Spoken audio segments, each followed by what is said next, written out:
Hola amigos de YouTube, soy Cristian Urgilés.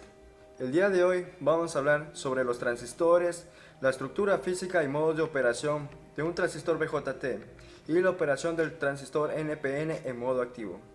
Pues sin nada más que decir, vamos a ello.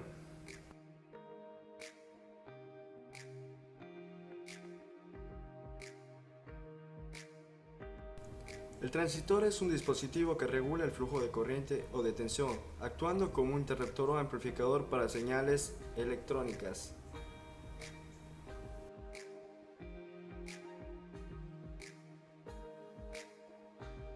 Pues el transistor es un componente electrónico formado por materiales de silicio, de uso muy habitual, pues lo encontramos presentes en cualquier tipo de aparato cotidiano, como por ejemplo las radios, las alarmas de automóviles y los ordenadores, entre otras más.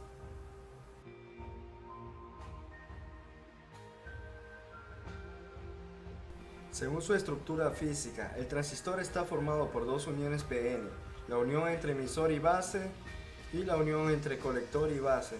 Según sea la condición de polarización, directa o inversa, de cada una de estas uniones se obtienen diferentes modos de operación de un transistor BJT. Ahora vamos a hablar del transistor NPN en modo activo. Se dice que en el modo activo, este transistor puede operar como modo de amplificador.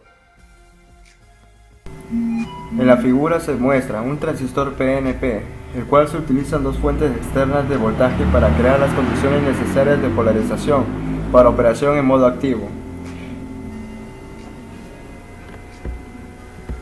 En la circulación de la corriente, la polarización directa en la unión entre emisor y la base ocasionará que circule la corriente a través de la unión PN.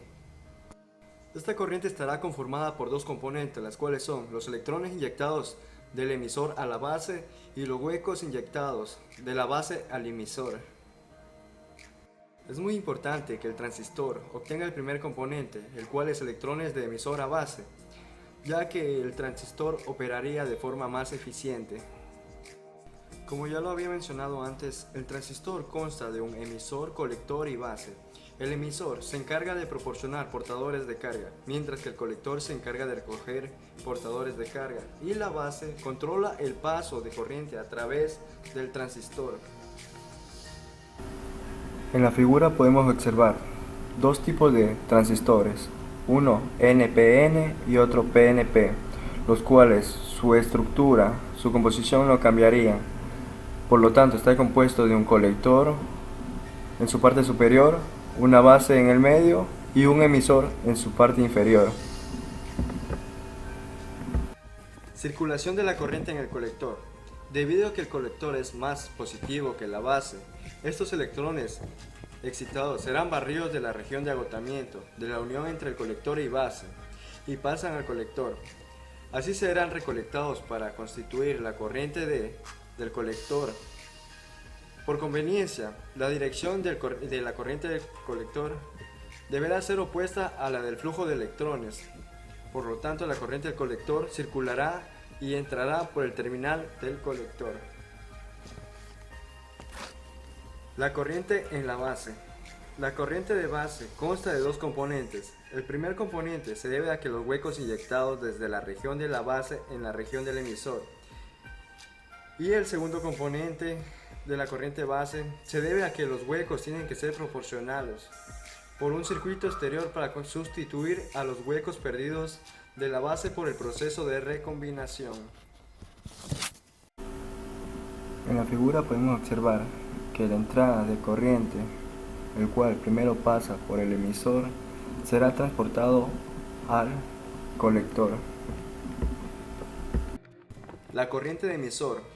Como la corriente que entra a un transistor debe salir del mismo modo de la corriente de emisor, entonces la corriente del emisor es igual a la sumatoria de la corriente entre el colector y la corriente de la base.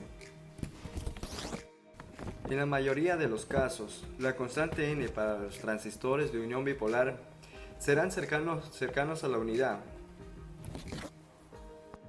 Bueno amigo, esto ha sido todo por hoy. Espero que las aportaciones con mis videos sean de mucha ayuda para ustedes. Gracias de antemano.